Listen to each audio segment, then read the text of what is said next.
Hello, everyone. It is November 23rd, 2024. We have Thanksgiving less than a week away. I hope absolutely everyone is ready to have a great time, spend some quality time with your friends and family. I wish you all safe travels. I hope you all are of good cheer, and I hope this cheer sustains itself throughout Christmas, throughout the new year, and beyond. I hope you tackle 2025 and accomplish a lot of your goals that you have set before you. Absolutely. But this video isn't about hope. Well, it is kind of, but this video is about depression and why maybe hope is even more important to hold on to through difficult times. As I mentioned in my previous video, I am going through some difficult times right now. I am unemployed. I am going to be moving to another state in 18 days. I do not have my house in order. I do not have a job to go to. I am going to a place with a few family members and zero friends. So it's going to be a difficult task to adjust there. The weather has been pretty unkind as well. I think I have a bit of seasonal affective disorder. I'm sure a lot of you all do. And I am not liking these shortened days. I'm not liking this colder weather at all. It just feels like very distant. It feels like absolutely everything is distant. And the holidays, while I do love them, I'm going to be spending them alone. And that's a different kind of loneliness. It's almost like a spiritual loneliness because you understand you are missing out on something that's very important to humans across the board. It's a time of camaraderie. It's a time of love. And to not be a part of that after so many years of enjoying this time of year is a difficult pill to swallow. And I know a lot of people are in that same boat. They just don't want to talk about it. And what else becomes difficult is everyone will ask you, how has your holiday been? You can't say I spent it alone. You'll just kind of be like bringing everyone down. You got to like make up a story. At least that's what I've been doing the last couple years. And I guess I'll have to do it this year as well. Maybe I will volunteer. Who knows? That would give me something to do. Maybe I wouldn't be so down and out. Maybe that's a good idea for you too if you're in the same boat. Who knows? We'll see. Anyway, if you are in that same boat, let's push forward. Let's make 2025 the best year of them all somehow, some way. We can do it. Support each other, man, because you never know what people are going through during this time of year, for sure. So support each other. Be there for each other. Focus on becoming a better human being. But with the move I am making, I posted on social media that I would be moving. And I had a lot of friends respond, wish me the best in my future endeavors. But unfortunately, I didn't have anyone like offer to throw me a goodbye party or say anything along the lines of, oh, we've got to hang out before you leave. I got to see you before you leave. And that was kind of what I was expecting or hoping for, because about a year ago, I was very close to a lot of these people and I tried to keep in contact with them. And I've seen them here and there, but unfortunately, it just seems like no one really cares to see me off. They are like the watering hole that we all met at. It's very easy to throw an event there. You just basically tell the owner and he kind of will send out like a notification to everybody. You'll know what time, so on, etc. And you can have a pretty good time, by golly, but no one has set that up for me. No one has made it clear that their intention is to kind of like see me off or see me again. And again, that's kind of like a gut punch, especially around the holidays, because I was really hoping that someone would say something and be like, hey, let's do something, or give me a call out of the blue and be like, man, I can't believe you're leaving. Let's hang out. And that would make all the difference right now, but I don't see that happening. So I've been going to that local watering hole because I figured, hey, it would be a good chance to say goodbye to some of the regulars I've come to know and love. And I've been there 3 times this past week, which is like a record for me. I've got to see a lot of people. I got to tell them, hey, it was great knowing you. You know, I will see you around sooner or later. I plan to come back here every once in a while. So that's what I plan to do. So I got to say goodbye to some people, and I felt very gratified doing that. I felt fulfilled doing that.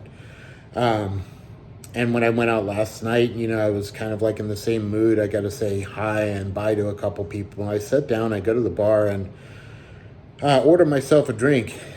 And I take my jacket off, and I am almost fully tattooed. I've got the makings, the workings of two sleeves going on. And this is all very, very recent work. You can see I have the second skin on my forearm, so on, etc. So I take off my jacket, and a couple bartenders notice, and they're like, dude, what the heck, man? You have like covered in tattoos. You weren't at all previously. We got to see what's going on, man. So I show them what's going on. I try to explain to them a lot of it's healing.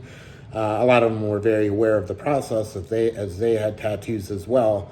But there's this one guy, he's a regular. He kind of came in out of the blue. I have a good relationship with him. I've never put him down. I've never gotten into any confrontation, but I don't think he likes the fact that the bartenders, which are typically usually the only cute girls in this establishment, are spending any time with me, because they were all kind of like looking at them, so on, etc. And I was talking to him.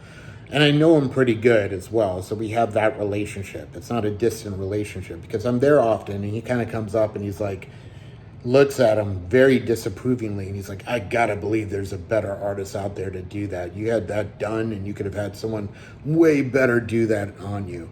I tried to explain to him that I had this done by a very well-respected artist locally.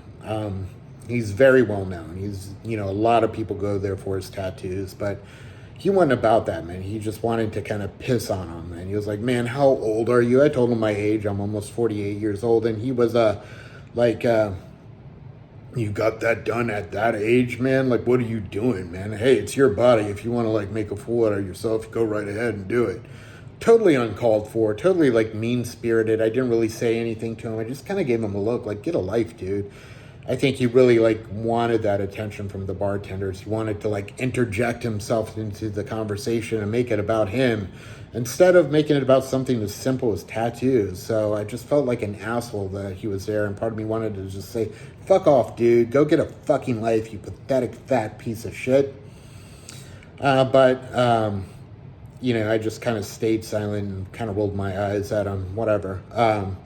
But the frustrating thing is, I've never looked down on this man. I've always, like, been nice to him, so on, etc. And he just, like, had to act like an asshole out of the blue.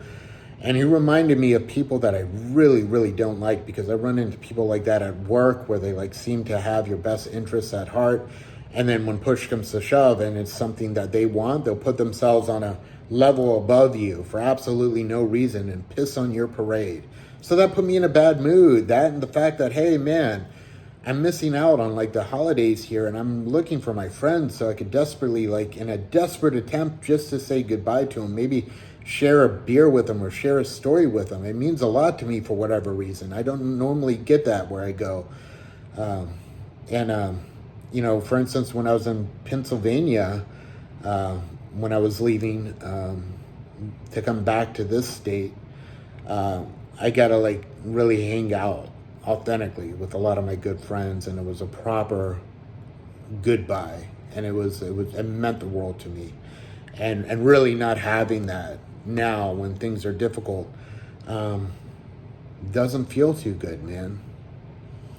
Another thing, there's been a girl who lives in another state that I've been seeing recently.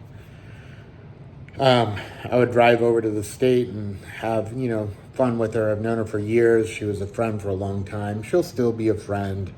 But we had been seeing each other romantically. I didn't really have too much invested in her, just because it was difficult to get over there, and it seemed like her interest was waning to some degree, because she wasn't texting me excitedly right after I would text her. Sometimes I wouldn't receive a text, or it'd just be like days late and wouldn't be very enthusiastic. It'd be a little bit standoffish.